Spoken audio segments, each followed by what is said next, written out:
Eigenvalue equation solve করেছে কথাটা মানে হচ্ছে হ্যামিল্টনিয়ানের যে আইগেনভ্যালু স্পেকট্রাম সেটা আমরা জানি En equal to n plus half whole thing times a omega, এবং প্রতিটা আইগেনভ্যালুর জন্য আমরা দেখিয়েছি যে একটা করে আইগেনভেক্টর আছে এবং সেই আইগেনভেক্টরগুলো আমরা করেছি।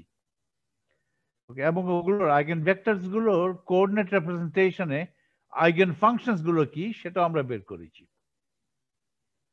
ওকে, তো we have eigenvalue spectrum. এক্ষেত্রে দেখা গেল যে every eigenvalue is non-degenerate. অবশ্য সেটা আমার আগে থেকে ছিল, এটা প্রমাণ করেছি যে আমার যদি একটা one dimensional bound state problem থাকে, ওয়ান ডাইমেনশনাল হতে হবে, স্টেট হতে হবে, ওই ধরনের প্রত্যেকটা আইগেনভ্যালু ডিজেনারেট নন ডিজেনারেট থাকে। এটা আমি জেনারেল প্রুফ করেছি, রাইট? এবং সেই প্রুফের কোয়েশ্চনটা আমার ক্ষেত্রে অ্যাপ্লিকেবল। আমি তো ওয়ান ডাইমেনশনাল বাউন্ড স্টেট করছি, হারমোনিক অসিলেটরে বাউন্ড স্টেট করছি এবং ওয়ান ডাইমেনশনাল হারমোনিক অসিলেটর, তো আমার প্রতিটা আইগেন ভ্যালু হবে নন ডিজেনারেট, সেটা আমি দেখিয়েছি। ওকে, একটাই করে আইগেন ভেক্টর থাকবে, করসপন্ড সংখ্যা হবে। জিরোটাকে ইভেন পর্যায়ে ধরি, ইভেনের সঙ্গে ধরি, তাহলে এই Hermite polynomial is an even function. Even function গুণ even function, full thing is an function of xi, xi মানে এক্স। আর এন যখন অড হয় 1, 3, 5 ইত্যাদি, তখন এইচ এন ইজ অড, কিন্তু এটা তো odd times even, পুরোটা odd. So psi n is even or odd according as n is even or odd. Okay, h গুলো দেখো, h যখন 0, n equal to 0, তখন 1, it's an even function. n যখন 2, h2 হচ্ছে 4 xi square minus, এখানে কোনো কিন্তু xi এর কোনো odd power নেই, xi এর even power, ফলে h2 is even. h3 of xi কত? xi cubed minus 12 xi. এখানে xi এর কিউব হাইস্ট পাওয়ার হচ্ছে 3, কারণ এটা অর্ডার 3, এবং xi আছে পাওয়ার 1, কিন্তু xi এর কোনো ইভেন পাওয়ার নেই। xi টু দ্য পাওয়ার 0, তার মানে 1 কনস্ট্যান্ট টার্ম নেই। xi টু দ্য পাওয়ার 2, ওই টার্মস গুলো নেই। তাহলে এটা h3 ইজ অড। ওকে, তাহলে এটা অল্টারনেট করছে, ground state is even, first excited state is odd, তারপরের এক্সাইটেড স্টেট ইভেন, তারপরের এক্সাইটেড স্টেট অড, এভাবে অল্টারনেট করে যাচ্ছে। এটা কেন করছে? এটার একটা বিশেষ কারণ আছে, এটা আমি এখন এটা দিয়ে এখন আলোচনা শুরু করছি। সেকেন্ড কমেন্ট, আমরা দ্বিতীয় কমেন্ট যেটা করছি, প্রথম কমেন্টে ছিলাম, what was the first comment? First comment was that the eigenvalues of a one-dimensional harmonic oscillator, they are all non-degenerate. That was my first comment. এই কমেন্টটাকে আলোচনা করতে আমার একদিন গেছে। Second comment we'd like to make is that for a harmonic oscillator, for a one-dimensional harmonic oscillator, the eigenfunctions of H have definite parity. Definite parity থাকা মানে কি? That is, eigenfunctions are either even or odd. যখন eigenfunctions গুলো even হবে, তখন বলবো যে parity is even. ওকে, আর যখন eigenfunction যখন odd হবে, তখন বলবো যে parity is odd. এটাও কিন্তু একটা জেনারেল থিওরেম থেকে ফলো করে। The fact that for one-dimensional linear harmonic oscillator, the fact that for one-dimensional harmonic oscillator, the eigenfunctions have definite parity. This is also a special case of a general theorem. General theorem ta ki? Or general principle. This arose from the general principle that for a symmetric potential, আমাদের harmonic oscillator potential is symmetric. আমাদের potential কি ছিল? x square, it is symmetric. x minus x করলে এটা symmetric হয়। For a symmetric potential, the eigenvectors of H correspond non-degenerate eigenvalues are either even or odd. এটা একটা general theorem. আমাদের তো eigenvalues গুলো non-degenerate. আমাদের eigenvalues গুলো non-degenerate. প্রতিটা eigenvalueর জন্য একটা করে আইগেনভেক্টর আছে, সেটাও অ্যাজ এ জেনারেল থিওরাম আছে। আমাদের তো বাউন্ড স্টেট আর ওয়ান ডাইমেনশন হলে আইগেন ভ্যালুস গুলো নন ডিজেনারেট হবে, আমাদের তাই হয়েছে অ্যাকর্ডিং জেনারেল প্রিন্সিপাল। এবং আরেকটা জেনারেল প্রিন্সিপাল আছে, আইগেন ভ্যালুস গুলো নন ডিজেনারেট তো আছেই, প্লাস পোটেনশিয়ালটা সিমেট্রিক। এই কেসে আইগেন ফাংশনস গুলো হয় ইভেন নয় অড, মিক্সচার নাইদার ইভেন নর হবে না, হয় ইভেন নতুবা অড। ওকে, তাহলে আবার পড়ি। This follows from the general principle that for a symmetric potential হতে হবে, এবং harmonic oscillator potential symmetric. For a symmetric potential, the eigenvectors H corresponding to non-degenerate eigenvalues, আমাদের eigenvalues গুলো non-degenerate, are either even or odd. This is easy to prove. এটা prove করতে যাচ্ছি, এটা আমি প্রমাণ করছি। Consider the Schrodinger equation for a particle moving in one dimension under the potential Vx. যে কোনো একটা জেনারেল পোটেনশিয়াল নিলাম Vx, আমাদের Vx হচ্ছে half m omega square x square। আমি একটা জেনারেল পোটেনশিয়াল রাখলাম, এখনো কমিট করলাম না যেটা হারমোনিক অসিলেটর। ওকে, তাহলে এটা ওয়ান ডাইমেনশন, কিন্তু x একটা সিঙ্গেল পার্টিকেলের জন্য এটা Schrodinger equation, time independent Schrodinger equation। তার মানে time independent Schrodinger equation for the Hamiltonian operator। এই যে থার্ড ব্র্যাকেটের ভিতরে যেটা আছে এই জিনিসটা, এটা তো Hamiltonian operator in one dimension x. So h psi equal to e psi, এটা তো eigenvalue equation for h psi equal to e psi, এইটা eigenvalue আর psiটা হচ্ছে corresponding eigenfunctions। ওকে, এটা হচ্ছে Schrodinger equation, তার মানে equation for the Hamiltonian in case of a particle moving in one dimension under a potential v of x, potential হচ্ছে v of x।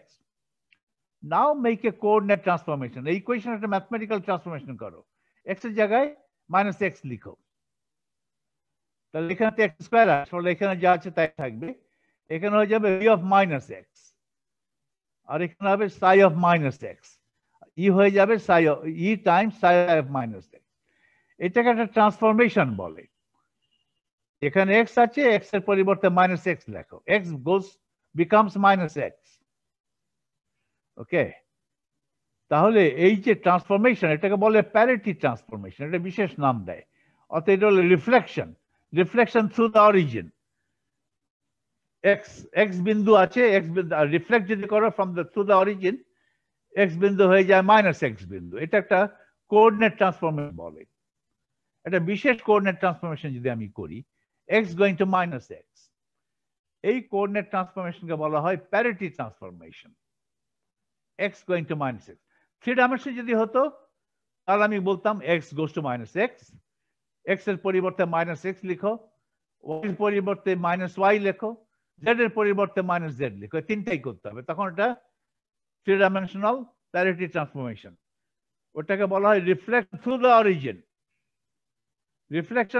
Origin, ওকে, অথবা parity transformation. আমার যেহেতু one dimension, আমি শুধু এই করছি, x going to minus x যদি লেখো ইকুয়েশনে, তাহলে ইকুয়েশনটা কি দাঁড়ায়?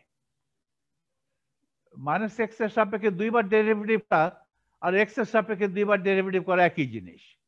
ফলে এখানে যদি x এর পরিবর্তে মাইনাস x বসাতে একই হতো, মাইনাস x স্কোয়ার, তাহলে এটা একই। এখানে ফার্স্ট টার্মটা আনচেঞ্জ, সেকেন্ড টার্মে কি বসাবো? v of minus x, ঠিক আছে, psi of minus x e psi, এইটা। এখন দেখো, এখন যদি ভিটা সিমেট্রিক হয়, হারমোনিক অসিলেটরের ভি কিন্তু সিমেট্রিক, কারণ হারমোনিক অসিলেটরের ভি হচ্ছে half M omega square x square. যদি V of minus x equal to V of x হয়, এটা symmetric. V of x is symmetric. Symmetric কথার মানে কি? তার মানে ভি তে এক্স এর জায়গায় যদি মাইনাস এক্স বসাও, তাহলে ভি এর কোনো পরিবর্তন হবে না। V of minus x is really is equal to v of x. এই দুটা ফাংশন, v of vটা এমন একটা ফাংশন যে v of minus x is equal to v of x. এটাকে বলা হয় symmetric function. v is a symmetric function. vটাকে যদি plot করো, পজিটিভ সাইডে যেমন দেখতে হবে, সমদূরত্ব নেগেটিভ সাইডে একই মান গ্রহণ করবে। তাহলে এটা যদি সিমেট্রিক হয় ভিটা, তাহলে আমার এই ট্রান্সফরমেশনের পরে ইকুয়েশনটা কি দাঁড়ালো? ইকুয়েশন দাঁড়ালো minus h square square by 2m d2 by dx squared, d2 by dx এই টার্মটা, এটা হচ্ছে kinetic energy term, plus v of minus x এখন v অফ x, কারণ ভিটা সিমেট্রিক ধরে নিয়েছি এখন, আর psi of minus x e of e times psi of minus x equation পাবো, রাইট? এখন দেখো এই দুটো ইকুয়েশন কম্পেয়ার করো। এটা তো original Schrodinger equation. This Schrodinger equation holds true for all x. In particular, it holds true for when x goes to minus x. When x goes to minus x, এই ইকুয়েশনটা রূপান্তর ঘটে এই রূপ। ওকে, তাহলে this is also Schrödinger equation. তাহলে এই দুটো ইকুয়েশন কম্পেয়ার করো। এই ব্র্যাকেটের ভিতরে যেটা হ্যামিল্টন সেম অপারেটর, শুধু এখানে psi of minus x e psi of minus x, আর এখানে আছে এই ব্র্যাকেটের ভিতরে same psi of x equal to e psi of x। এটা বলছে যে psi of x is an eigenfunction of the Hamiltonian operator with eigenvalue e। আর এরকম করে যে ট্রান্সফর্মড ইকুয়েশনটা পেলাম, এটা ট্রান্সফর্মড ইকুয়েশন, একই h, তাহলে দেখা যাচ্ছে যে psi of minus x is also an eigenfunction of the same Hamiltonian operator with eigenvalue e। তাহলে বোঝা যাচ্ছে যে eigenvalue e নিয়ে দুটো আইগেন ফাংশন পেলাম, একটা psi of x আর psi of minus x। কিন্তু আমি তো জানি যে আইগেন ভ্যালু নিয়ে একটাই আইগেন ফাংশন আছে, একটাই লিনিয়ারলি ইন্ডিপেন্ডেন্ট ফাংশন আছে। আমি তো দেখতে পাচ্ছি যে psi of x এবং psi of minus x দুটো দুই রকম ফাংশন, দুই ফাংশনই eigen function with the same eigen value e। তাহলে তারা কিন্তু লিনিয়ারলি ইন্ডিপেন্ডেন্ট আইগেন ফাংশন নয়। psi of minus x আর psi of x ভিন্ন ফাংশন, কিন্তু তারা লিনিয়ারলি ইন্ডিপেন্ডেন্ট নয়, তারা লিনিয়ারলি ডিপেন্ডেন্ট, কারণ আইগেন ভ্যালু ইটা হচ্ছে নন ডিজেনারেট। তার মানে psi of minus x is a multiple of psi of x। ওকে, তখনই psi of minus x will be linearly dependent on psi of x। psi of minus x একটা constant times psi of x, এভাবে যদি লিখতে না পারি তাহলে psi of minus x আর psi of x তারা ইন্ডিপেন্ডেন্ট ফাংশন। তাহলে ই এর জন্য দুটো ফাংশন পাচ্ছি, দুটো আইগেন ফাংশন, কিন্তু সেরকম তো না, প্রতিটা ই এর জন্য একটাই আইগেন ফাংশন আছে। ফলে psi of minus x and psi of x must be linearly dependent. So psi of minus x is also an eigenfunction of h with eigenvalue e, just like psi of x. Since we have assumed that the eigenvalue e is non-net, the two wave functions psi of minus x and psi of x, the ভিন্ন function কিন্তু, must be linearly dependent. That is, they can differ by at most a multiplicative constant, একটা গুণিতক। That is psi of minus x equal to some constant pi times psi of x। এইটাকে বললাম pi। ওকে, c ধরতে পারতাম, c for constant, pi ধরলাম pi for parity। This is true for all x. Psi of minus x equal to pi times psi of x হতেই হবে for all x। x positive হতে পারে, negative হতে পারে, right? তাহলে okay, where pi is a constant. The above equation can also be written as x is the minus, এখানে যদি minus x না লিখে x লিখতে, তাহলে minus এখানে লিখতো। এই দুটো equivalent. The above equation can also be written as psi of x equal to pi psi of minus x. এটা বুঝতে পারছো? Because this is true for all x. এই যে ইকুয়েশনটা is true for all x. x positive হতে পারে, negative হতে পারে। Equation শুধু বলছে সাই এর যে কোনো একটা আর্গুমেন্ট নাও না কেন, সেই আর্গুমেন্টটা নিয়েছে -x এখানে। That should be equal to pi Times Sai, R argument negative করে দাও। সাই এর আর্গুমেন্ট যা আছে সেই আর্গুমেন্ট যদি নেগেটিভ করে দাও, নেগেটিভ করে দিয়ে যে মানটা পাবে সেই মানকে পাই দিলে সাই এর অরিজিনাল আর্গুমেন্টে সাই এর মান পেয়ে যাবে। এখানে -x লিখলে ওখানে x, এখানে +x লিখলে ওখানে -x, একটা মাইনাস, এই দুটো আর্গুমেন্ট একটা মাইনাস। x তো পজিটিভ বলছি না, x পজিটিভ হতে পারে নেগেটিভ হতে পারে। x যখন পজিটিভ এখানে নেগেটিভ, তখন এখানে একটা পজিটিভ।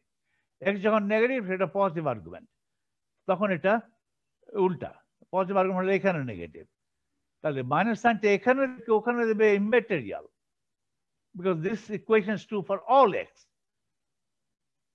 ওকে, ফলে আমি লিখতে পারি psi of x equal to pi psi of minus, দুটো ইকুয়েশন একই ইকুয়েশন। ওকে,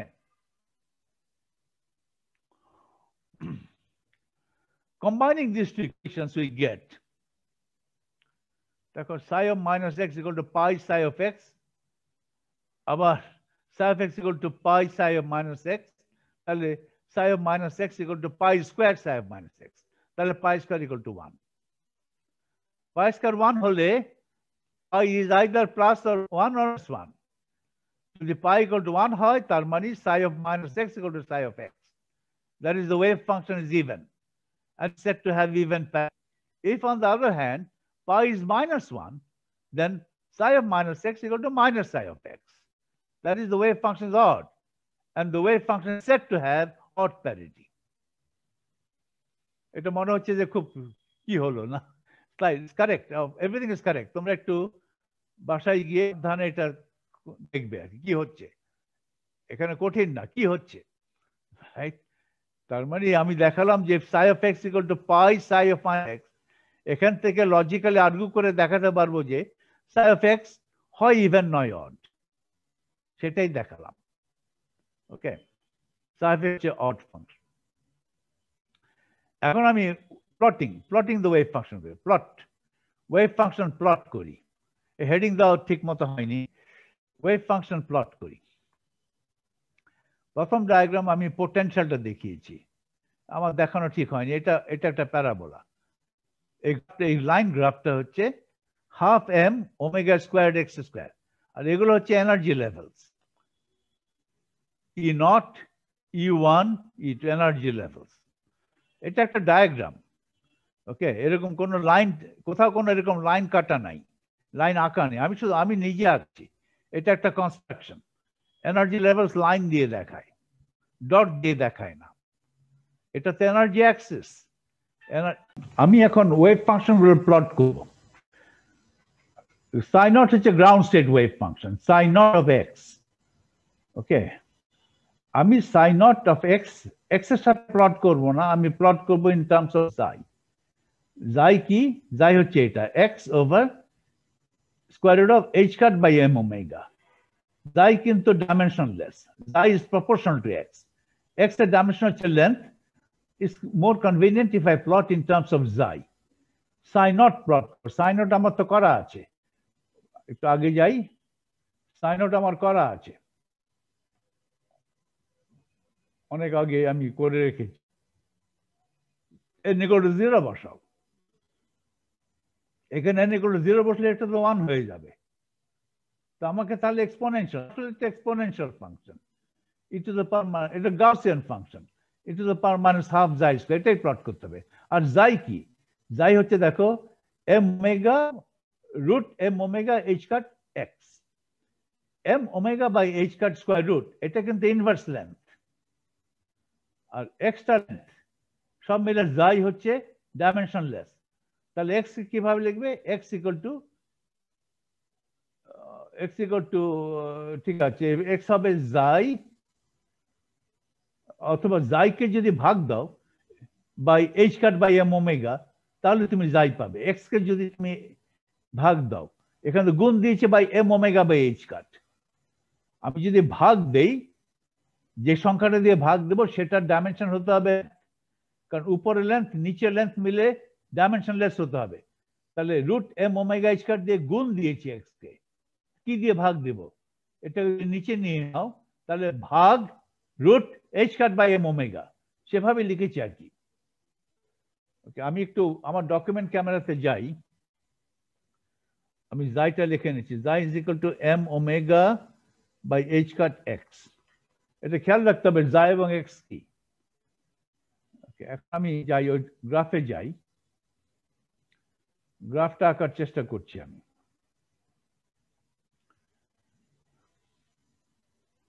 স্টপ শেয়ার করছি, তার আগে স্টপ শেয়ার করছি। আর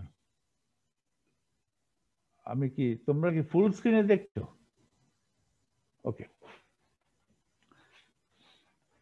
এভাবে যদি লিখি তাহলে এক্স কে কিভাবে লিখবো? এক্স হবে অথবা অবয়ভাবে equal to x over square root of h cut by M omega. Okay, x হচ্ছে লেন্থ, তাহলে square root of h cut by M omega এটাও লেন্থ।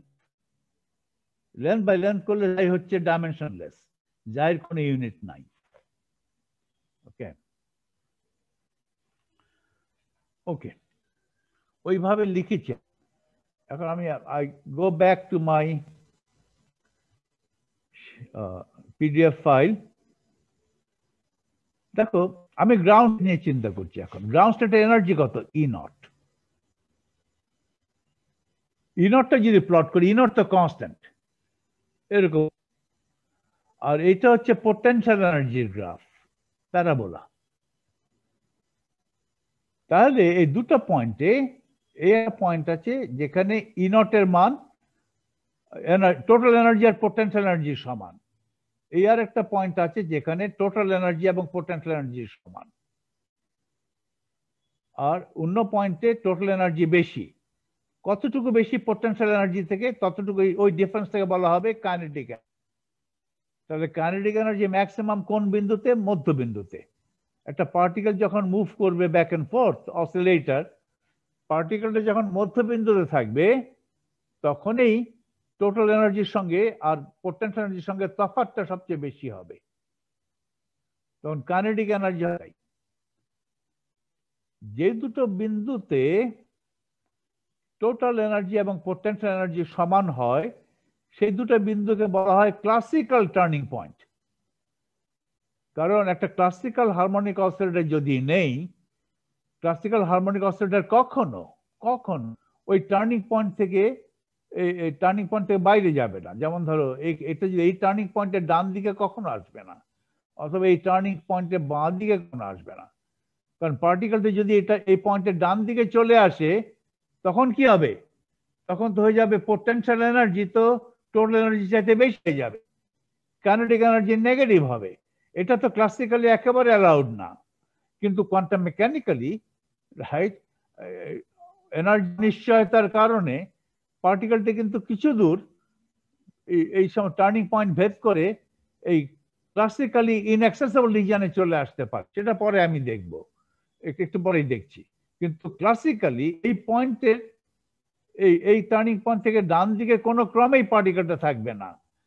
একইভাবে এই পয়েন্টের বাঁ দিকে পার্টিকেলটা কোনো ক্রমেই থাকবে না, কারণ ওই সমস্ত জায়গায় potential energy becomes bigger, total energy. That is totally illogical in classical mechanics. সেটা কখনো হবে না। তাহলে এই টার্নিং পয়েন্টস গুলো কোথায়? এই টার্নিং পয়েন্টস গুলো আগে আমাকে দেখতে হবে। টার্নিং পয়েন্টস গুলো আমি একটু বের করে রাখি। এখন স্টপ শেয়ার করে আমার ডকুমেন্ট ক্যামেরায় যাচ্ছি।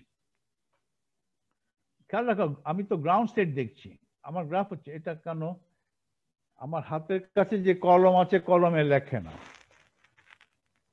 শয় কলম এদিক ওদিক আছে, কিন্তু যখন কলম চাই তখন বাজে কলমটাই হাতে, ভালো কলমগুলো আর আসেই না। এটা ফাউন্টেন পেন হাতে উঠেছে দেখি।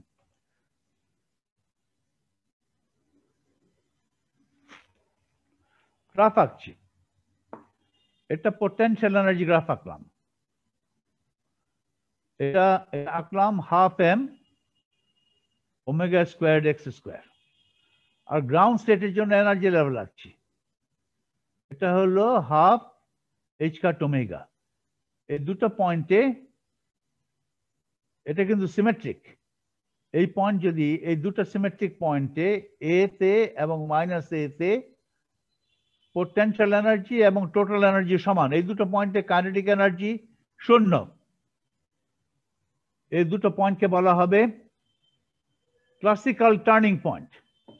আর মাইনাস এ থেকে শুরু করে প্লাস এ পর্যন্ত এই জায়গাটুকুকে বলা হবে minus a less than equal to x less than equal to a. এটাকে বলা হবে classically accessible region, classically accessible region.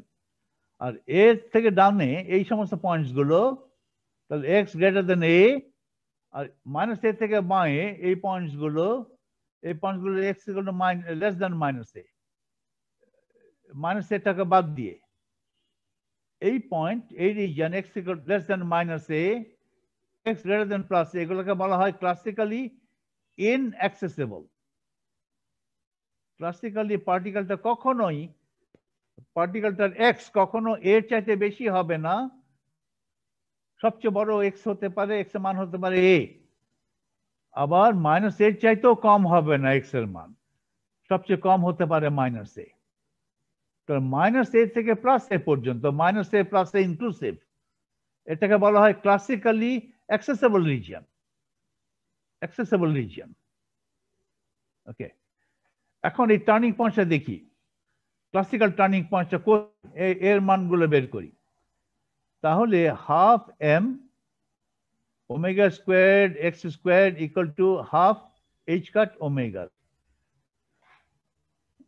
কারণ পোটেনশিয়াল এনার্জি সমান সমান টোটাল এনার্জি, কাইনেটিক এনার্জি শূন্য। এখান থেকে এক্স সলভ করে ওই এক্স এর মান যেগুলো পাবে সেই মানটাই হচ্ছে একটা এ আর একটা মাইনাস এ। এখন আমি করো এই হাফ কেটে দাও, এইচ কাটতে যাবে না, একটা ওমেগা কাটবে। তাহলে এক্স স্কোয়ার হচ্ছে h cut by x square হচ্ছে h cut by M omega. তাহলে এক্স হচ্ছে plus h cut by M omega. তাহলে কত? প্লাস ও মাইনাস সাই। এটাই তো যাই, প্লাস ও মাইনাস যাই। না সরি, এক্স ইকুয়াল টু এটা যাই না। তাহলে এক্স যদি এটা প্লাস ও মাইনাস, এটা হচ্ছে প্লাস ও মাইনাস এ, তাহলে যাই কত? যাই কত? যাই তো হচ্ছে প্লাস ও মাইনাস 1।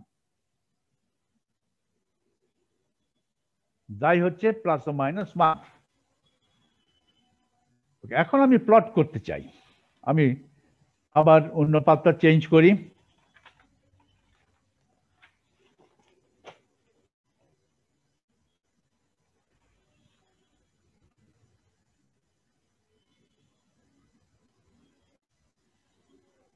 আমার পোটেনশিয়াল হয়, পোটেনশিয়াল এই দুটো হচ্ছে টার্নিং পয়েন্ট। আমি যদি এক্স দিয়ে প্রকাশ করি তাহলে এটা এ, এটা মাইনাস এ। আর যাই দিয়ে যদি করি তাহলে এটা 1, এটা মাইনাস। ওকে, আমি এখন সাই নট আঁকছি। সাই নটটা হবে এই যেটা, সাই not is proportional to e to the power minus half জাই স্কয়ার। আমি যদি জাই সাপেক্ষে প্লট করি তাহলে এটা কত? এটা 1, এই দেখো এটা 1, আর এটা কত? এটা -1। একটা 1, একটা টার্নিং পয়েন্ট জাই ইকুয়াল টু 1, আর একটা টার্নিং পয়েন্ট জাই ইকুয়াল টু -1 যদি আমার গ্রাউন্ড স্টেট ধরি। ওকে, এখন তাহলে বলো যে তাহলে ফার্স্ট এক্সাইটেড স্টেট ψ1 এর গ্রাফটা কেমন হবে? তাহলে ψ1 এর জন্য টার্নিং পয়েন্ট কোথায় সেটা বের করে নাও। তাহলে ψ1 এর জন্য তো এনার্জি একটু বেশি, এনার্জি হচ্ছে E1। ওকে, ψ1 মানে হচ্ছে এনার্জি E1 নিয়ে যে ওয়েভ ফাংশন। তাহলে এনার্জি যদি E1 হয় তাহলে টার্নিং পয়েন্ট গুলো কোথায়? ওকে, তাহলে টার্নিং পয়েন্টস গুলো হচ্ছে আবার এই ফর্মুলা অ্যাপ্লাই করো, half M omega squared X squared equal to energy. Turning পয়েন্টের টোটাল এনার্জি আর পোটেনশিয়াল এনার্জি সমান। টোটাল এনার্জি যদি E1 হয়, E1 হলে কত? 1 plus half, 3 half H cut omega. আগের মতোই সব, শুধু একটা এক্সট্রা 3 আসছে। তাহলে এক্স কত হবে? প্লাস ও minus √3, okay, H cut by M omega half. অর্থাৎ জাই কত হবে? জাই কত হবে? জাই হবে প্লাস ও মাইনাস √3। প্লাস ও মাইনাস √3 0.7 বোধ হয় না? √3 কত? 1.7। তাহলে টার্নিং পয়েন্ট কোথায় আমি জেনে গেলাম সাই 1 এর জন্য। তাহলে আমি গ্রাফটা আঁকতে পারি আবার, বা গ্রাফ আঁকি।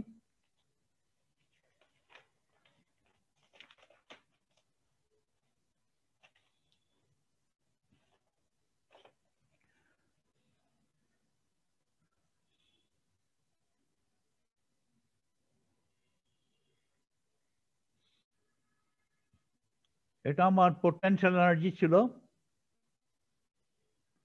এখন আমার E1 নিয়েছি, এটা আমার E1। E1 কত? 3/2 এইচ কাট ওমেগা। এটা আমার টার্নিং পয়েন্ট। এটা কিন্তু 1 পয়েন্ট, আমি যাই সাপেক্ষে √3 1.7। এখানে কত? যাই ইকুয়াল টু মাইনাস 1.7। ওকে, তাহলে এটা 1, এখানে এখানে 1, এখানে ধরো 2, যাই ইকুয়াল টু 1 2 যদি এই করো, এখানে ধরো -1, এখানে -2, আর টার্নিং পয়েন্ট একের চাইতে একটু বেশি কিন্তু 2 এর চাইতে কম, 1.7। এখন গ্রাফ আঁকো। এটা টার্নিং পয়েন্ট 1.7, এটা আরেকটা টার্নিং পয়েন্ট -1.7। ওকে, আর স্কেল করলে এটা -1, এখানে -1, এখানে -2, যাই ইকুয়াল টু -2, এটা যাই ইকুয়াল টু 0। দেখা যাচ্ছে? দেখা যায় না, এত স্লো। আমি পাতা ঘুরাই আর এইখানে আসতে 10 ঘন্টা লাগে। ইন্টারনেটের ব্যবস্থা করতে পারলাম না আমরা। জি স্যার, আমেরিকানরা পারে, সাদা চামড়ার লোকগুলো ভালো।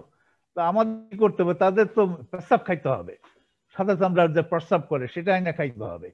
তাহলে তাদের কোয়ালিটি যদি কিছু পাই আমরা। আমেরিকায় পারে, আমরা পারি না কেন?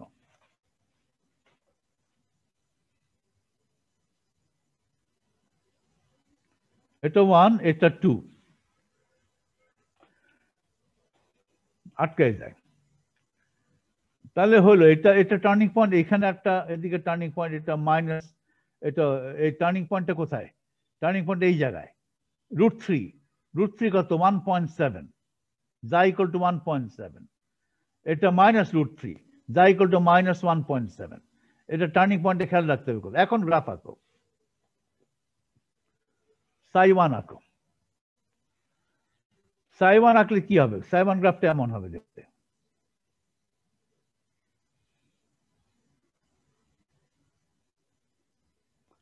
টার্নিং পয়েন্ট পার হয়ে গেলে কিন্তু এটা এক্সপোনেনশিয়ালি ফল করবে। ক্লাসিক্যালি কিন্তু এই টার্নিং পয়েন্টের ডান পাশে এই জায়গায় পার্টিকেল থাকবেই না, যেতেই পারবে না। এখন আমার কোয়ান্টাম মেকানিক্যালের পার্টিকেলটা ওই ওই ক্লাসিক্যালি ইনঅ্যাক্সেসিবল, এখানে থাকার একটা সম্ভাবনা আছে। সিমিলারলি এখানে থাকার একটা সম্ভাবনা আছে। এটা টার্নিং পয়েন্ট, এটা বাম পাশে এই জায়গায় থাকার একটা সম্ভাবনা আছে। ক্লাসিক্যালি এই টার্নিং পয়েন্টের বাম পাশে পার্টিকেলটা আসবেই না, 0। কিন্তু কোয়ান্টাম মেকানিক্যাল পার্টিকেলটা আসার সম্ভাবনা একটা আছে, কম কিন্তু আছে। এখানেও তাই সম্ভাবনা আছে, এবং সম্ভাবনাটা আস্তে আস্তে এক্সপোনেনশিয়ালি ফল করে যায়, কারণ ওয়েভ ফাংশন ফল করে। এটা আঁকলে একইভাবে তুমি এগুলো আঁকতে পারো, একটা পর একটা এঁকে যাও। ওকে, এগুলো কম্পিউটারে করতে হয়, হাতে করে গিয়ে সমস্ত স্কেল মেনটেন করা যায় না, এটা করা যায়, কিন্তু যখন n এর মান, এটা তো n এর ইকুয়াল টু 1, n এর মান যদি 200 হয় কিভাবে আসবে? কম্পিউটার ছাড়া আর কাজ হবে না। ফ্রিকোয়েন্সি বাড়বে, এটা n মানে ওই আর কি, কোয়ান্টাম নাম্বারটা ফ্রিকোয়েন্সি বাড়াচ্ছি, এনার্জি বাড়াচ্ছি, ওকে। তখন তো কম্পিউটারের সাহায্য নিতে হবে। তাহলে আমি এখন আবার শেয়ার করছি স্ক্রিনে। এই গ্রাফগুলো আঁকা একটু প্র্যাকটিস করতে হবে হাতে এঁকে, সবই কম্পিউটারে করলে তার কোনো বুঝতে পারবে না কি হচ্ছে। আমি এখানে ওই যে সাই1টা আঁকার চেষ্টা করেছি, এটা টার্নিং পয়েন্ট, এটা √3, জায়গা √3 1.7, এটা এখানে হচ্ছে জায়গা -√3 -1.7, এটা 1, এটা -2। এইখানে টার্নিং পয়েন্ট ভেদ করে যখন ক্লাসিক্যালি ইনঅ্যাক্সেসিবল রিজিয়নে চলে যাব, তখন ওয়েভ ফাংশনটা দ্রুত ফল করে যাবে, দ্রুত ওয়েভ ফাংশনের ম্যাগনিটিউড দ্রুত কমে যাবে, ওকে। এখন ওয়েভ ফাংশনের ম্যাগনিটিউড দ্রুত কমে গেল, এক্সপোনেনশিয়ালি ফল করবে, ওকে। এখন সাই2 যদি প্লট করো, সাই2 আবার দেখো, সাই2 ইভেন। অড ফাংশন যদি প্লট করো, অড ফাংশন সব অরিজিনে শূন্য হবে, হতেই হবে, ওকে। ইভেন ফাংশন অরিজিনে শূন্য হতে পারবে না, অরিজিনে ফাইনাইট থাকবে। অন্য জায়গায় শূন্য হতে পারে, কারণ এই জায়গায় শূন্য, এই জায়গায় শূন্য, কিন্তু অরিজিনে শূন্য হবে না। অড ফাংশন অরিজিনে শূন্য তো হবেই, কোন অড ফাংশন আছে অরিজিন ছাড়া অন্য জায়গাতেও শূন্য হতে পারে। যেমন আমি যদি এটা সাই2, সাই3 আঁকি, সাই3 আঁকলে যে শুধু অরিজিন কেন, অরিজিন ছাড়া আরো দুটো পয়েন্টে শূন্য হয়েছে, একটু পরেই দেখাচ্ছি গ্রাফগুলো। সাই2 আঁকতে পারি। সাই2 বেলায় ক্লাসিক্যালি টার্নিং পয়েন্ট কোথায় হবে? √5 এ হবে। ওই যে এনার্জি তো হচ্ছে n+12, n যদি 2 হয়, n+12 হচ্ছে 5/2, ওই 2 কেটে যাবে √5, √5 মানে 2.2 কাছাকাছি, 2 থেকে সামান্য বেশি। জাই ইকুয়াল টু 2 চাইতে সামান্য বেশি, আর জাই ইকুয়াল টু -2 চাইতে সামান্য কম, -2.2। এটা 2.2 √5, এটা হচ্ছে -2.2 -√5। এই দুটো হচ্ছে ক্লাসিক্যাল টার্নিং পয়েন্ট। যখন এনার্জি হচ্ছে E2, এটা এনার্জি E2 হলে টার্নিং পয়েন্টটা একটু দূরে সরে যায়। এখানে টার্নিং পয়েন্ট হচ্ছে এই জায়গা ছিল E1 এর জন্য টার্নিং পয়েন্ট, আর E2 এর জন্য টার্নিং পয়েন্ট সামান্য বাম পাশে, এইখানকার টার্নিং পয়েন্ট সামান্য ডান পাশে। 1 এর জন্য টার্নিং পয়েন্ট ছিল 1.7, আর 2 এর জন্য টার্নিং পয়েন্ট হয়েছে 2.2, অথবা -1.7 ছিল এই জায়গায়, মাইনাস কোথায়, এইখানে -1.7 ছিল, এখন হয়েছে -2.2। তো গ্রাফটা হচ্ছে ইভেন, দেখো গ্রাফটা ইভেন। অরিজিন থেকে যে কোনো দূরত্বের সাইর মান দেখো, সম দূরত্ব বাঁ দিকে গেলে একই মান হবে, এই জন্য এটা ইভেন।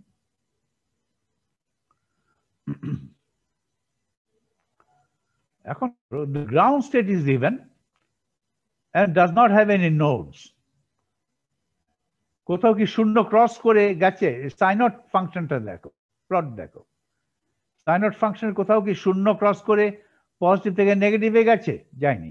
এটা আস্তে আস্তে শূন্যর দিকে চলে যাবে, শূন্যর দিকে যাবে when x tends to infinity। কিন্তু শূন্য ভেদ করে কি আবার নেগেটিভ হবে? কোথাও হচ্ছে না। যে সমস্ত জায়গায় শূন্য ভেদ করে, মানে যে সমস্ত জায়গায় শূন্য ভেদ করে মানে কি, রাইট, অরিজিন যে সমস্ত জায়গায় এক্স অ্যাক্সিস কে ক্রস করে যায়, যে সমস্ত এক্স অ্যাক্সিস কে ক্রস করে উপর থেকে নিচে কিংবা নিচ থেকে উপরে, সেই ক্রসিং পয়েন্ট গুলো বলা হয় নোড।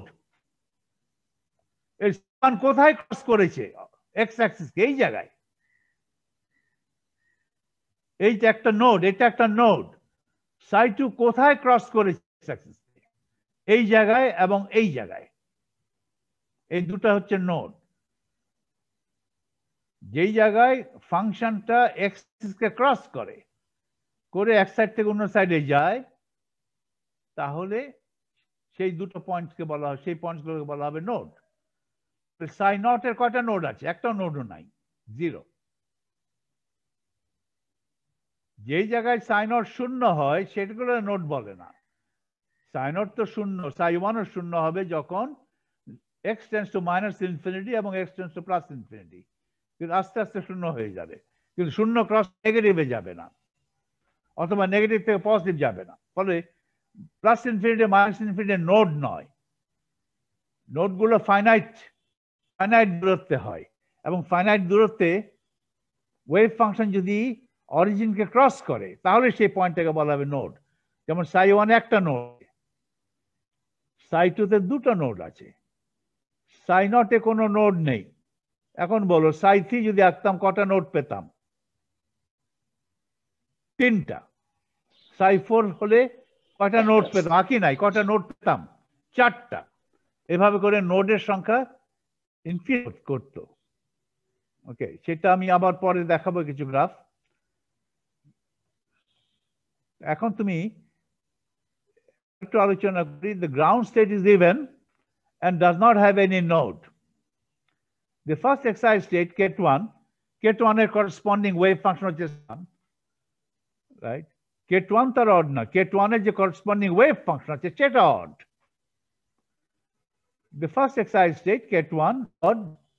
যখন বলি Ket is odd, তার মানে Ket এর corresponding যে wave function আছে কোঅর্ডিনেট স্পেসে অথবা কোঅর্ডিনেট রিপ্রেজেন্টেশনে Ket1 এর যে corresponding representationটা আছে, যেটাকে আমরা বলি ওয়েভ ফাংশন, প্রকাশ করি সাই ওয়ান অফ এক্স এভাবে বলে, সেই ফাংশনটা odd and has one node, namely at the origin.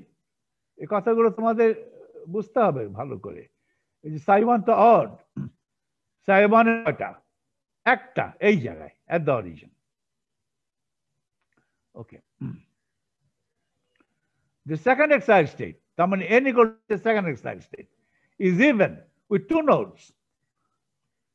এইটা সাই টু হচ্ছে সেকেন্ড এক্সাইটেড স্টেটের ওয়েভ ফাংশন। এটা প্লটে কটা নোড দেখছি গ্রাফে? এখানে একটা, এখানে একটা, একের সামান্য বাম পাশে মাইনাস একের সামান্য ডান পাশে দুটো নোড। সাই টু দুটো নোড, সাই টু মানে n equal to 2, দুটো node. Sai one n equal to 1, একটা node.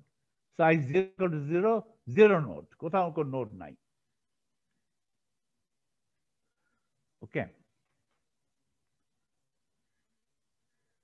In this way, the parity of the states is alternatively even or odd, starting with even parity for the state.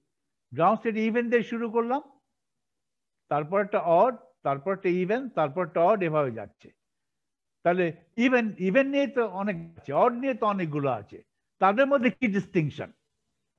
তাদের মধ্যে distinction নোডের সংখ্যা দিয়ে।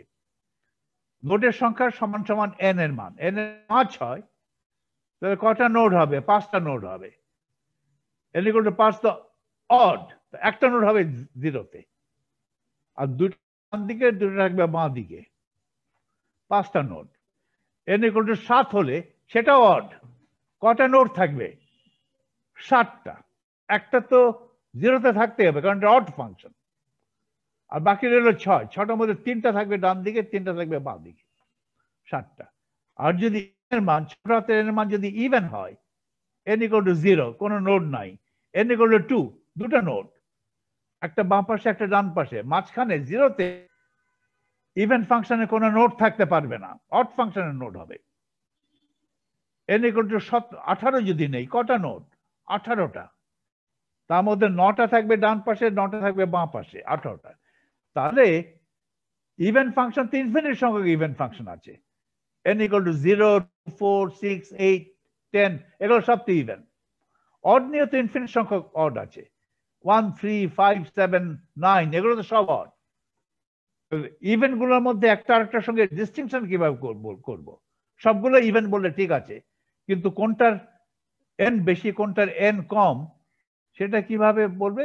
n বেশি হলে তোমার নোড দিয়ে বলতে পারো এটা ইভেন ফাংশন উইথ 6 নোডস, এটা অড ফাংশন 7 নোডস, এভাবে বলতে পারো। এবং যতই এনার্জি বাড়বে ততই নোডের সংখ্যা বাড়বে।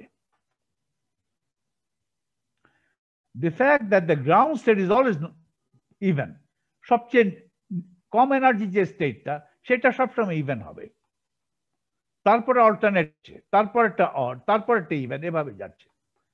The fact that the ground state is always even, odd দিয়ে শুরু হলো না কেন, ইভেন দিয়ে কেন শুরু হলো, can be understood from the Schrodinger equation.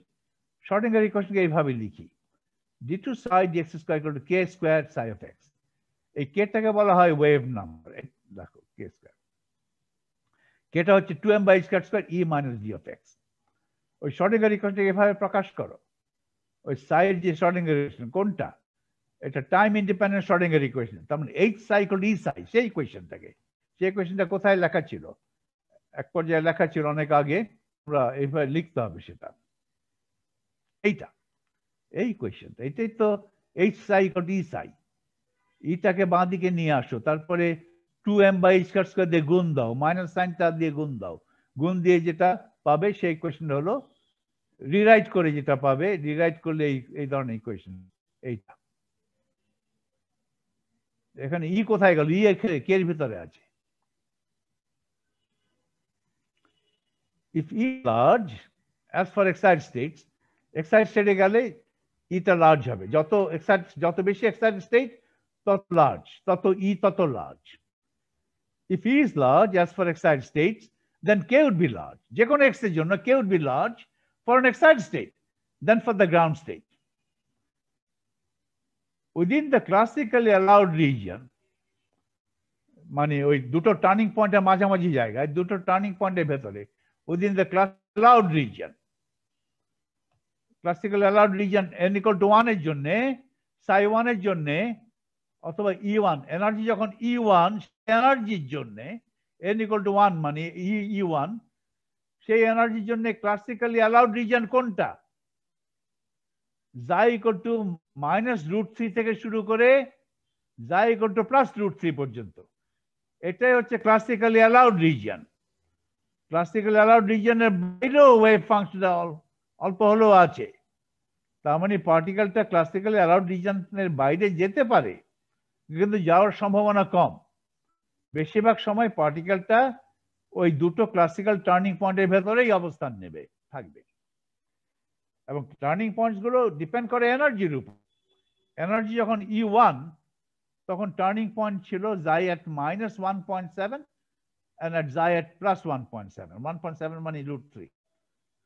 Energy যখন E2, তখন টার্নিং পয়েন্টস কোথায় ছিল, টার্নিং পয়েন্ট ছিল, একটা ছিল xi equal to √5, √5 হচ্ছে 2.2, আর একটা ছিল -√5, -√5 মানে হচ্ছে -2.2, এখানে টার্নিং পয়েন্ট। ওকে, টার্নিং পয়েন্টের বাইরে যাওয়ার সম্ভাবনা আছে, টার্নিং পয়েন্টের বাইরে গেলেই ওয়েভ ফাংশনটার মান এক্সপোনেনশিয়ালি ফল করবে। এখানেও তাই, টার্নিং পয়েন্টের বাইরে গেছো আর ওয়েভ ফাংশন দ্রুত। ওকে, আর তাহলে কি বলছিলাম, if E is large, n যদি লার্জ করে E লার্জ হবে, তাহলে কেও লার্জ, যে কোনো x এর জন্য কে লার্জ। এবং কেটা কি, কেটা তো হচ্ছে স্পেশাল ফ্রিকোয়েন্সি। এটা কেমন ধরনের সলিউশন, সাইন kx অথবা cos kx, এটা simple harmonic motion equation, sine kx বা cos kx, এটা অসিলেটরি সলিউশন।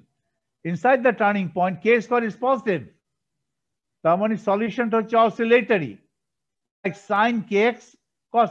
কেটা যদি কনস্ট্যান্ট হতো তাহলে তো সলিউশনটা হতো exactly sine kx cos kx। কেটা কনস্ট্যান্ট না, ফলে সলিউশনটা এক্স্যাক্টলি সাইন kx না, cos kx না, অন্যরকম কঠিন, ম্যাথমেটিক্যালি লিখতে গেলে কঠিন হবে, কিন্তু সাইন cos kx এর মতো অসিলেটরি হবে, ওঠানামা করবে।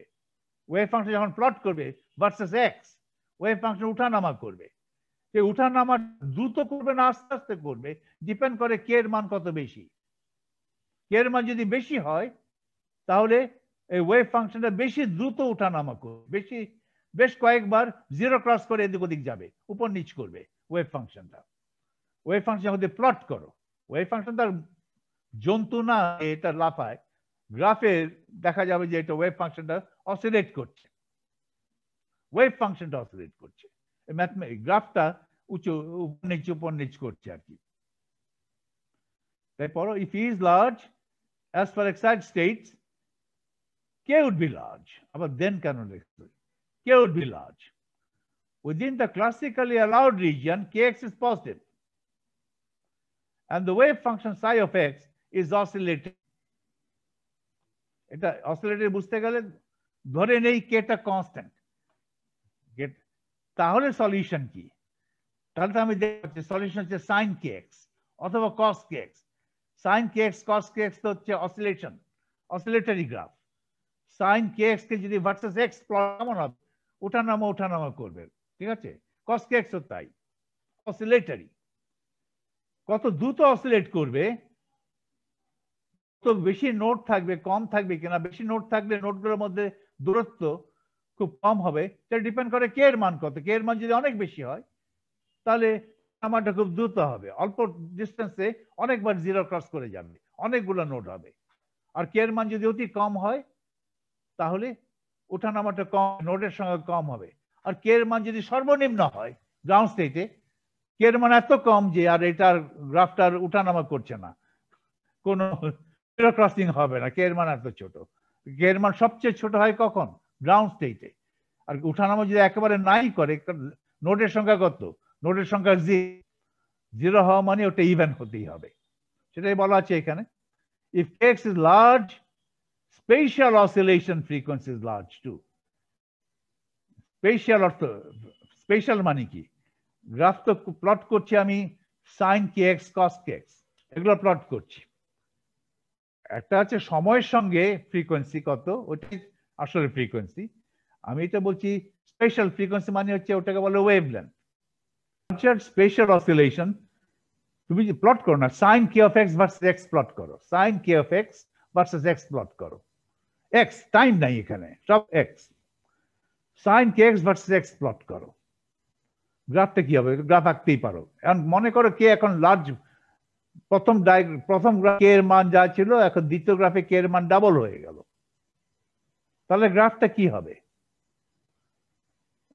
ওয়েভলেন্থ, কে এর মান ডাবল, ওয়েভলেন্থ হয়ে যাবে অর্ধেক। ওকে, গ্রাফের হাইস্ট পয়েন্ট থেকে পরবর্তী হাইস্ট পয়েন্ট দূরত্ব হচ্ছে, ওই দূরত্ব হবে ওয়েভলেন্থ। কে যদি লার্জার হয় গ্রাফটা দ্রুত উঠানামা করবে।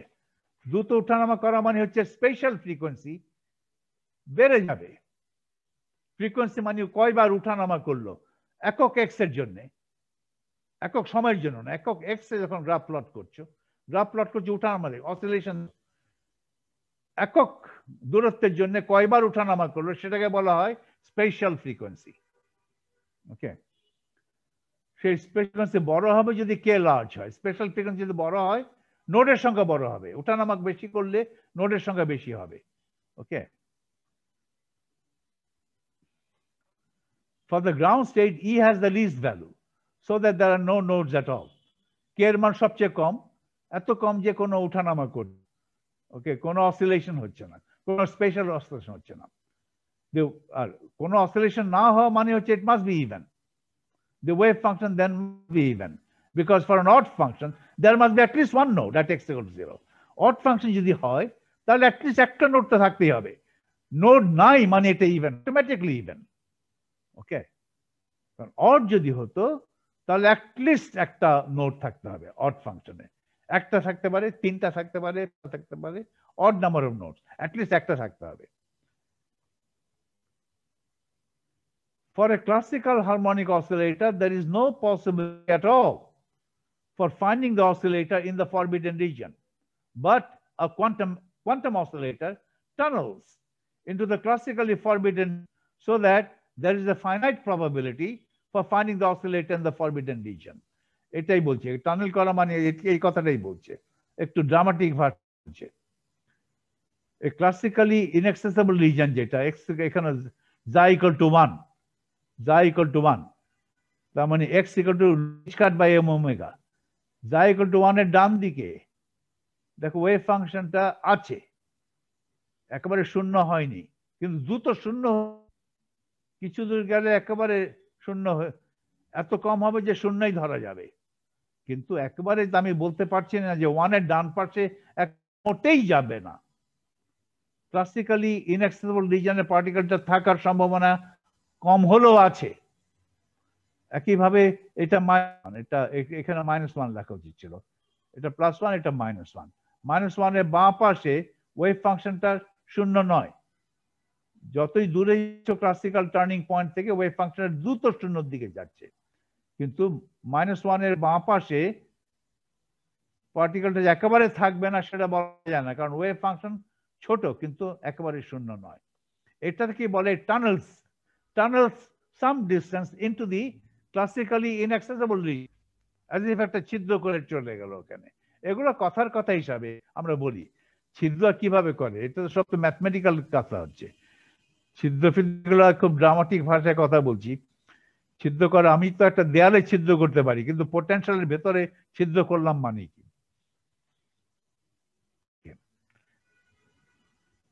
ধরো একটা সামান্য স্পেশাল ইন্টারভেল নিলাম। স্পেশাল মানে হচ্ছে স্পেস, এক্স এর ইন্টারভেল নিলাম। আর টেম্পোরাল আছে ডিটি হচ্ছে কি একটা ক্ষুদ্র ইন্টারভেল অফ টাইম। ওটাকে অনেক সময় আমরা বলি টেম্পোরাল টাইমের একটা টাইম ইন্টারভেল। আর ডিএক্স, এক্স থেকে শুরু করে এক্স প্লাস ডিএক্স, ওই ক্ষুদ্র জায়গাটুকু এখানে শেড করেছি। এটা তো একটা ইন্টারভেল। কিসের ইন্টারভেল? X interval. এক্স হচ্ছে স্পেস কোঅর্ডিনেট, এটাকে বলা হয় একটা spatial, SPATIL, special interval. X থেকে শুরু করে এক্স প্লাস ডিএক্স পর্যন্ত। ওই ইন্টারভেলের লেন্থ কত? ডিএক্স। শুরু হয়েছে এক্স, শেষ হয়েছে X plus DX, DX tends to 0। আচ্ছা, একটা অসিলেটর ওই জায়গায় ওই ক্ষুদ্র ইন্টারভেলে থাকার সম্ভাবনা কত? যে ইন্টারভেলটা শুরু হয়েছে এক্স এ এবং শেষ হয়েছে এক্স প্লাস ডিএক্স এ, যে ইন্টারভেলের দৈর্ঘ্য হচ্ছে ডিএক্স, ওই দৈর্ঘ্যের মধ্যে যে কোনো দৈর্ঘ্য ডিএক্স না, ডিএক্স আমি এখানে ছোট একটা ডিএক্স নিতে পারতাম। এক্স এ শুরু হয়েছে ওরকম একটা ডিএক্স, এক্স এর মান -a থেকে +a যে কোনো জায়গায় হতে পারে।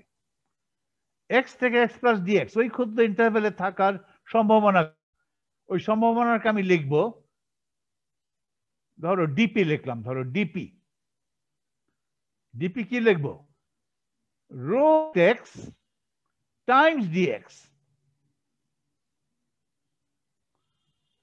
তুমি বলতে পারো এটাই হচ্ছে ওই ক্ষুদ্র ইন্টারভেলের সম্ভাবনা। এই রো অফ এক্সটাকে বলা হবে প্রবাবিলিটি ডেনসিটি অ্যাট এক্স। তুমি এখন আপত্তি তুলতে পারো, আপনি রো বাঁ দিকের বিন্দুতে রো কেন নিলেন?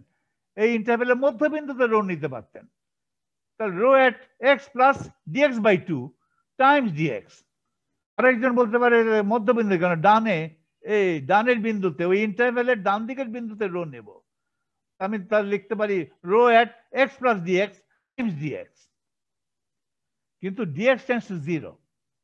রো এট এক্স লেখা, rho at x plus dx by 2 লেখা, অথবা rho at x plus dx লেখা, সবই এক। Okay, so rho at x times dx is equal to the probability that the particle would be found in the tiny or in the infinite spatial interval x2 x plus dx। ওই ইন্টারভেলে থাকার সম্ভাবনা কত? সেই সম্ভাবনা হচ্ছে rho Times dx. সেই rota বলা হয় probability density, probability per unit length at x।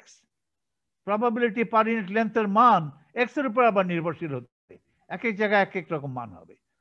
আমি probability per unit length at x, সেই probability density কে dx দিয়ে probability পেলাম, ওই dx স্পেশাল ইন্টারভেলে পাওয়ার সম্ভাবনা কত পেলাম।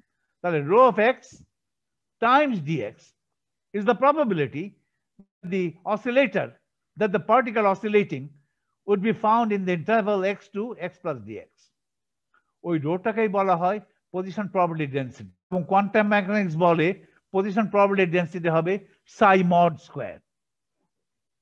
ওকে, সাই মড স্কয়ার, এটা কোয়ান্টাম, এটা কোয়ান্টাম পস্টুলেট বলে যে এই পজিশন প্রবাবিলিটি ডেন্সিটি হতে হবে সাই এর মড স্কয়ার। ওই বিন্দুতে এক্স বিন্দুতে সাই এর মড স্কয়ার করে যেতে হবে, সেটাই হবে পজিশন প্রবাবিলিটি ডেন্সিটি। তাহলে সাই এর মড স্কয়ার করে সব পয়েন্টে যে কোনো পয়েন্ট এক্স এর জন্য পজিশন প্রবাবিলিটি ডেন্সিটি কত আমি ক্যালকুলেট করে ফেলতে পারবো। ওকে, ফার্স্ট আমি পজিশন প্রবাবিলিটি ডেন্সিটি ক্যালকুলেট করছি। প্রথমে একটা ইন্টারেস্টিং ক্যালকুলেশন দেখো, আমি ক্যালকুলেশন করছি for a classical harmonic oscillator, quantum harmonic oscillator না। আমরা তো হারমোনিক অসিলেটর সবাই করি, ফার্স্ট ইয়ারে হলে করি। এই কোর্সটা তোমরা সবাই করেছো, মেকানিক্স একটা কোর্স, এইচএসসি তেও করো তোমরা। First you consider a classical harmonic oscillator, সরল ছন্দিত দোলক, যেটা ফার্স্ট ইয়ারে করো। রানা স্যারের বই পড়েছো তোমরা অনেকে, রানা স্যারের বই পড়ো তোমরা। রানা স্যার, তোমরা কোন বই পড়েছো ইন্টারমিডিয়েটে? সাধারণ তপন স্যার। তপন, সেখানে তো রানা আছে না, রানা চৌধুরী আছে। শাহজাহান তপন এবং রানা চৌধুরী। শাহজাহান তপন বেঁচে নেই, শাহজাহান তপন তো এখন ইন্তেকাল করেছেন। রানা চৌধুরী বেঁচে আছেন, ওর বইটা পড়ে দেখতে পারো, ওখানে আছে আলোচনা আছে। First we consider a classical harmonic oscillator with frequency omega and amplitude A. Omega কে বলে সাধারণত অ্যাঙ্গুলার ফ্রিকোয়েন্সি বলে। Omega is the angular frequency. Omega is equal to 2 pi f. এগুলো হয়তো ভুলে গেছি, কিন্তু just take it from me. Amplitude A. Amplitude A নিয়ে তার মানে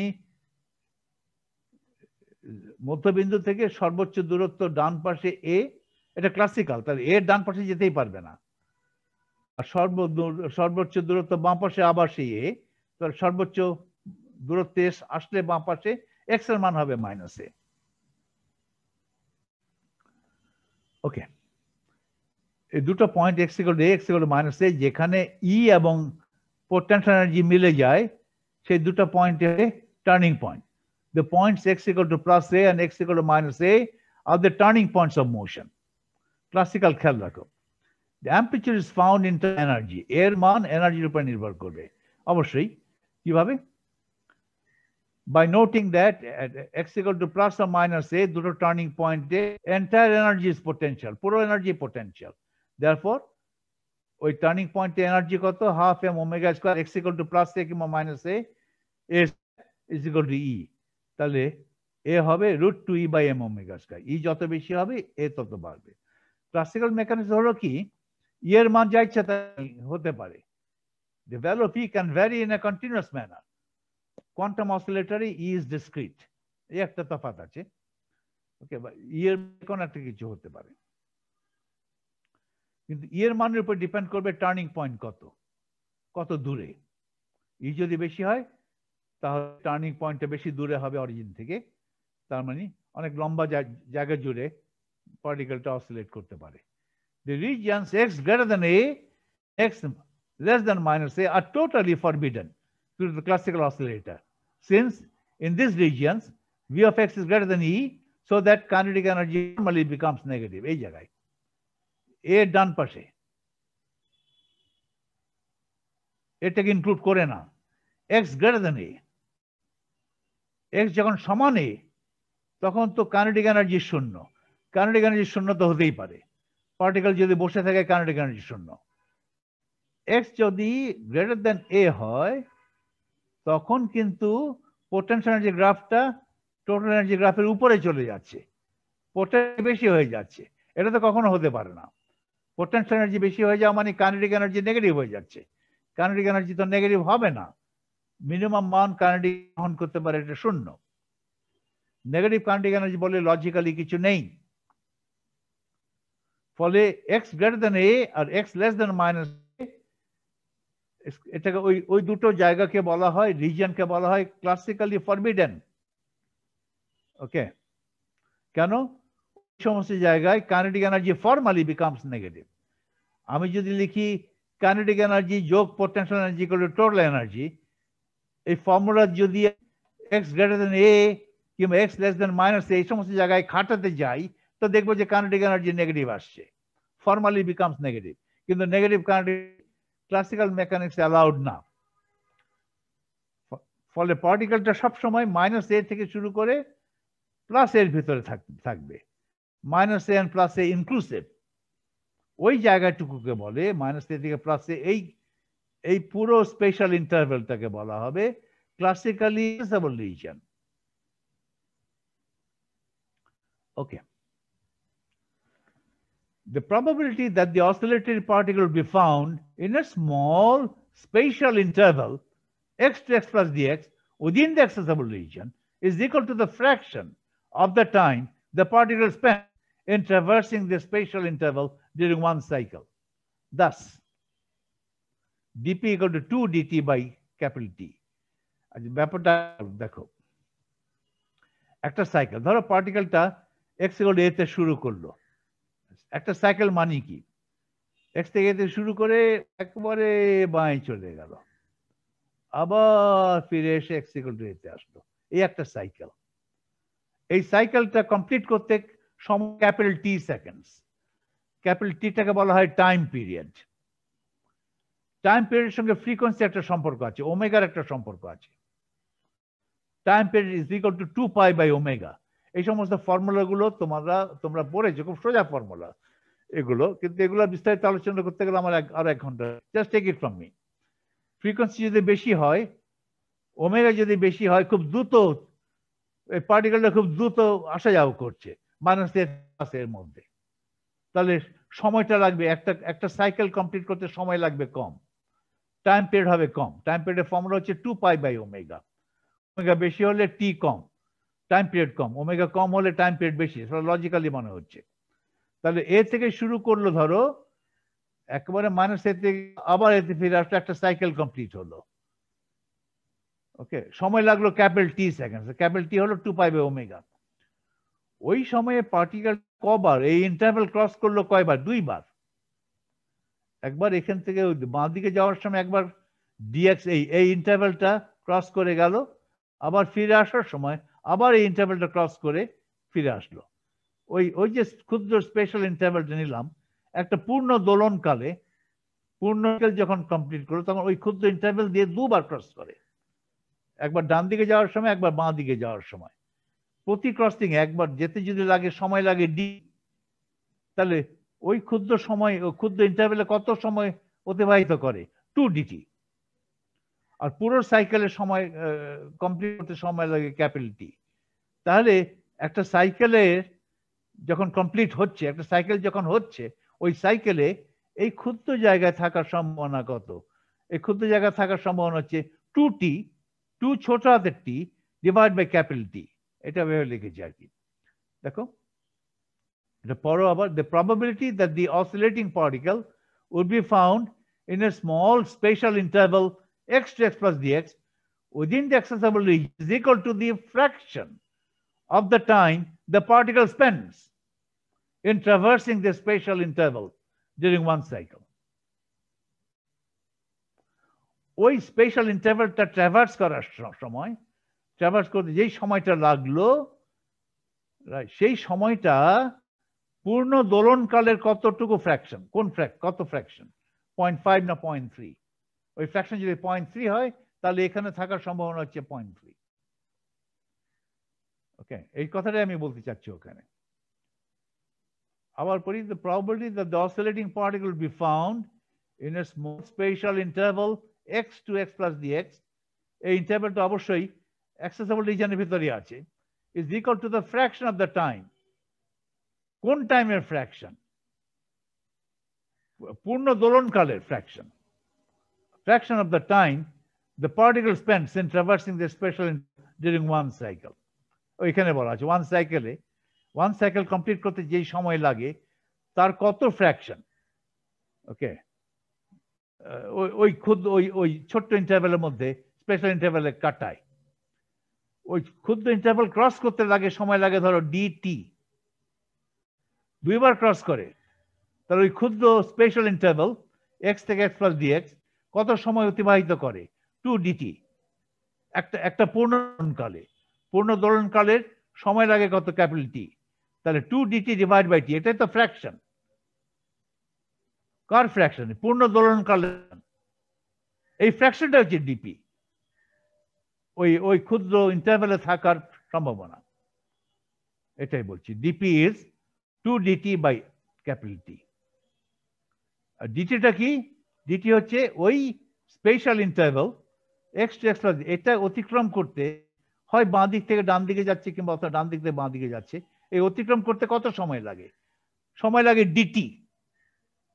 একটা পূর্ণ দোলন কালে কয়বার অতিক্রম করে? 2 বার। তার মানে একটা পূর্ণ দোলন কালে কতটুকু সময় এই ক্ষুদ্র স্পেশাল ইন্টারভ্যালে অতিবাহিত করে? 2dt। 2dt divided by capital T is the fraction. এটা হচ্ছে fraction of the time, fraction of the time period, যেটাকে বলে time period, that the particle spends in traversing that small interval, spatial interval, x to x plus dx. Okay. এখানে capital T হচ্ছে the time period, একটা পূর্ণ দোলনকাল সম্পন্ন করতে যে সময়টুকু লাগে, আর dt is the time taken to traverse the distance dx at x, যে কোনো dx না, x এ অবস্থান করছে যে dx. The particle traverses this distance interval twice in a cycle. This accounts for the factor 2 in the above formula. Now, এখন dt calculate করেন, কত? dx আর ওই x এ v এর মান কত? স্পিড কত? ভিটা তো ভেলোসিটি, যে কোনো এক্স এ তো ভিটা পজিটিভ হতে পারে, নেগেটিভ হতে পারে। ডান দিকে যাওয়ার সময় ভি পজিটিভ, বাঁ দিকে যাওয়ার সময় ভি নেগেটিভ, কিন্তু এক্স বিন্দুতে স্পিডের মান সমান।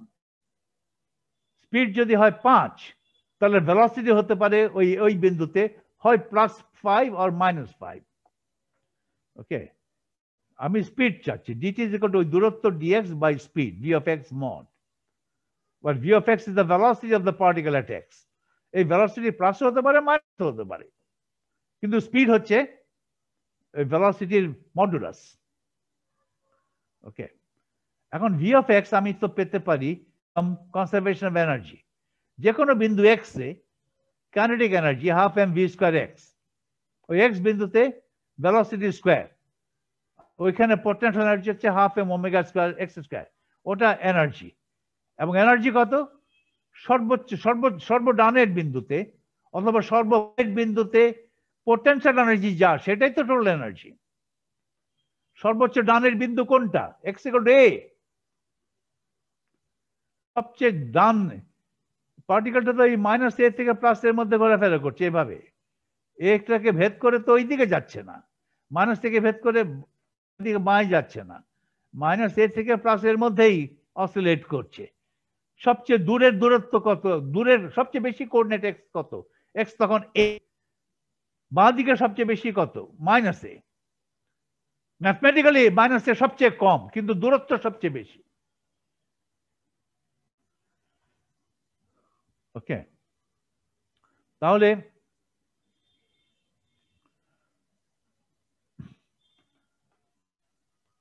x এর মান যখন হয় a নয় -a, এই দুটো বিন্দুতে, এই দুটো বিন্দু খুব স্পেশাল বিন্দু, এই দুটো পয়েন্ট হচ্ছে টার্নিং পয়েন্ট। x = a তে কিংবা x = -a তে পোটেনশিয়াল এনার্জি যত, সেটাই টোটাল এনার্জি।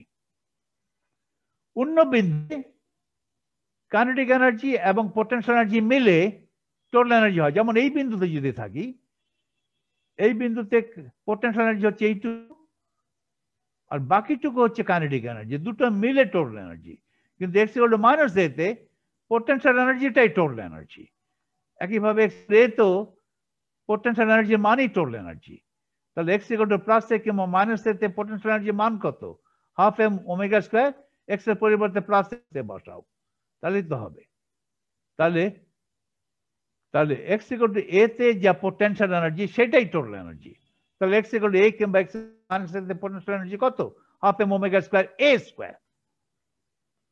অন্য বিন্দু x এ ওইটাই টোটাল এনার্জি সমান কিছু কাইনেটিক কিছু পোটেনশিয়াল। এটাই বলছি, এটাই conservation of energy. Half M V square at x, half M omega square E = half M omega square a square. এটা সলভ করে v of x করো, এটা আসে। তাহলে আর টি হচ্ছে 2 পাই ওমেগা, তাহলে ডিপি কত 2 ডিটি বাই ক্যাপিটাল টি, এটা বসিয়ে সলভ করলে পি অফ এক্স আসে 1/পাই রুট এক্স কমান এক্স স্কয়ার। এই ফর্মুলাটা কারেক্ট যখন এক্স এর মান মাইনাস এ থেকে প্লাস এর মধ্যে ভ্যারি করবে। এক্স এর মান যদি এর চাইতে বেশি হয় তাহলে এটা শূন্য, এক্স এর মান যদি এর চাইতে মাইনাস এর চাইতে কম হয় তাহলে আবার এটা শূন্য। This formula is valid only when x lies between minus to plus a. এটাকে যদি গ্রাফ করো, গ্রাফ করলে এটা হবে। গ্রাফে দেখছো কিন্তু এটা কিন্তু ইনফিনিটির দিকে চলে যাচ্ছে, it tends to infinity, এখানে tends to infinity। ইনফিনিটির দিকে গেলেও ঠিক আছে, কোনো অসুবিধা নাই, কিন্তু আমি যখন ইন্টিগ্রেট করব between minus and plus, integration is finite। Okay, integration করলে ফাইনাইট, সেই ইন্টিগ্রেশনের মান হবে 1, কারণ টোটাল প্রবাবিলিটি তো 1 হচ্ছে। ওকে, এটা তো হচ্ছে পি অফ এক্স হচ্ছে প্রবাবিলিটি ডেনসিটি। আমি অনেকে রো বলতো, রো, আমি প্রথমে যখন কথা শুরু করেছিলাম এটাকে রো বলেছিলাম, এখন দেখা যাচ্ছে আমি এটাকে পি বলছি, পি অফ এক্স, এইভাবে বলি DP equal to P of X DX. P of X না বলে আমার বলা উচিত ছিল রো বললেই বেটার ছিল, রো ফর ডেন্সিটি, ঠিক আছে, P of X density, probability density P of X, rho বলি নাই। পি অফ এক্স হচ্ছে এত, পি অফ এক্সটাকে প্লট করছি। ওকে, পি অফ এক্স কে ডিএক্স দিয়ে গুণ করে যদি ইন্টিগ্রেট করতাম from minus a to plus এটা 1 আসতো, ফলে এখানে পিটা যদিও এটা ইনফিনিটির দিকে যাচ্ছে, ফলে তার সাথে কোনো প্রবলেম করছে না, কারণ আমার টোটাল প্রবাবিলিটির মান ফাইনাইট থাকছে। এটা তো probability density, probability density infinity, কিন্তু আমি তো প্রবাবিলিটি ডেন্সিটি অবজার্ভ করি না, আমি অবজার্ভ করি টোটাল প্রবাবিলিটি। ওকে, এটা হচ্ছে ক্লাসিক্যাল প্রবাবিলিটির ফর্মুলা, প্রবাবিলিটি ডেন্সিটির ফর্মুলা, এবং গ্রাফটা এইরূপ। এটা ইনফিনিটির দিকে চলে যাচ্ছে at the two turning points, R it drops very rapidly, তারপরে অরিজিনের কাছাকাছি এসে একটু ফ্ল্যাট থাকে, বেশ খানিকটা এটা ফ্ল্যাট, মোটামুটি ফ্ল্যাট থাকে, সামান্য পরিবর্তন, তারপর যখন যতই বাইরের দিকে যাচ্ছ হঠাৎ করে দ্রুত পরিবর্তন হওয়া শুরু করে, এবং it goes to infinity। এরকম গ্রাফ, এই গ্রাফটা খেয়াল রাখতে হবে, এটা ক্লাসিক্যাল গ্রাফ, ক্লাসিক্যাল প্রবাবিলিটি। এখন আমি এই ক্লাসিক্যাল প্রবাবিলিটি ডেন্সিটি গ্রাফটা, এটা পি গ্রাফটা আমি কোয়ান্টাম প্রবাবিলিটি ডেন্সিটির সঙ্গে কম্পেয়ার করব। কোয়ান্টাম প্রবাবিলিটি মানে হচ্ছে ওই সাই মড সাই স্কয়ার, যেটা একটু আগে বললে তোমরা, মড সাই স্কয়ার দেখতে কেমন, এটাকে দেখতে কি ক্লাসিক্যাল প্রবাবিলিটির সঙ্গে সমান মতই হবে কি, রাইট? দেখা যাক কি হয়। তাহলে ক্লাসিক্যাল মেকানিক্সের সঙ্গে কোয়ান্টাম মেকানিক্সের তফাৎ কোথায়, পার্থক্য, রেজাল্টের পার্থক্য কোথায়, সেগুলো আমরা বুঝতে পারবো। এটা কিন্তু ক্লাসিক্যাল অসিলেটর, ক্লাসিক্যাল অসিলেটর এটা হচ্ছে প্রবাবিলিটি ডেন্সিটি। এখন কোয়ান্টাম অসিলেটর প্রবাবিলিটি ডেন্সিটি কত? Quantum oscillator probability density depend করবে এনার্জির উপরে। এনার্জি কম হলে কেমন, এনার্জি বেশি হলে কেমন, সব কম্পেয়ার করে দেখবো যে কোয়ান্টাম মেকানিক্সের সঙ্গে এবং ক্লাসিক্যাল মেকানিক্সের সঙ্গে তফাৎটা কোথায়। সে তফাৎ আমরা আজকে আলোচনা করতে পারবো না, আমরা পরবর্তীতে করব। তবে এই গ্রাফটা তোমাদের খেয়াল রাখতে হবে, পরবর্তী অ্যাটলিস্ট বাসায় যে এই জিনিসটা তোমরা, এই যে ক্লাসিক্যাল অসিলেটরের জন্য পজিশন প্রবাবিলিটি ডেন্সিটির ফর্মুলা কিভাবে আমরা নির্ণয় করলাম, করে এই ফর্ম কিভাবে এসে পৌঁছালাম, এই যে ডিপি, এই ফর্মুলা কিভাবে এসে পৌঁছালাম, এই ফর্মুলা এসে পৌঁছাতে পারলেই তো আমি পি অফ এক্স কত পেয়ে যাচ্ছি। এখান থেকে দেখছি ডিএক্স এর কোএফিসিয়েন্ট হচ্ছে P of x, P of x হচ্ছে এত। ওটা আমার লাগবে, কারণ আমি কোয়ান্টাম অসিলেটরের পজিশন প্রবাবিলিটি ডেন্সিটির সঙ্গে ক্লাসিক্যাল অসিলেটরের পজিশন প্রবাবিলিটি ডেন্সিটি আমি কম্পেয়ার করব। কম্পেয়ার করে আমি বুঝতে পারবো যে কোয়ান্টাম মেকানিক্স কতটা অদ্ভুত রেজাল্ট দেয়। কিন্তু কোয়ান্টাম মেকানিক্স ইজ কারেক্ট, সেটা আজকে হলো না, এটা পরের ক্লাস। পরের ক্লাসটা হবে কবে? পরশুদিন। ওকে, দেখুন এখন তোমরা এই সমস্ত গ্রাফগুলো কিন্তু আমি, এই সমস্ত গ্রাফগুলো কোথা থেকে, এটা এই সমস্ত গ্রাফগুলো আমি নিয়েছি প্রথমে আমার গ্রাফ ছিল না, পরে বই থেকে টুকেছি আর কি। কিন্তু এই গ্রাফগুলো তার টুকা মানি তো হাতে টুকতে পারবো না, ফটোকপি করে আমার নোটে জুড়ে দিয়েছি। কোন বই থেকে ফটোকপি করেছে ভুলে গেছি, এটা বলতে গ্রিফিথস থেকে ফটোকপি করা, গ্রিফিথস। এই কম্প্যারিজন হচ্ছে আর কি, গ্রিফিথস থেকে ফটোকপি করেছি। তোমরা এই গ্রাফগুলো দেখার জন্য গ্রিফিথস দেখতে পারো, গ্রিফিথস। আমি দু একটা গ্রাফ নিজে আঁকার চেষ্টা করেছি, কিন্তু প্রথম দিকে করা যায় কিছু, তারপরে খুব কঠিন হয়ে যায়, অনেক বেশি ওঠানামা বেশি হয়, ফলে তখন আমি বই থেকে কপি করে দিয়েছি। এগুলো কিন্তু গ্রিফিথ নিজের হাতে আঁকেনি, গ্রাফ দেখে বুঝতে পারছি এগুলো কম্পিউটার জেনারেটেড। ওকে, পাইথনে দিয়ে দাও, পাইথনে সুন্দর গ্রাফিং প্যাকেজ আছে, অথবা ম্যাথমেটিকা দিয়ে দাও, অটোমেটিক গ্রাফ হয়ে যাবে। এগুলো কেউ করে না আজকাল। ওকে, এটা আমি পরে আলোচনা করবো, আগামীকাল আলোচনা করবো, এই সমস্ত গ্রাফগুলো আলোচনা করবো তখন। এগুলো কিন্তু কঠিন না, এই সমস্ত গ্রাফগুলো অটোমেটিক হবে। হাতে আঁকতে গেলে তোমার 2 দিন যাবে, কেন খামাখা হাতে আঁকবে, কম্পিউটারে। ওকে, আমরা শেষের দিকে চলে আসছি। Okay, goodbye to you all, goodbye to you.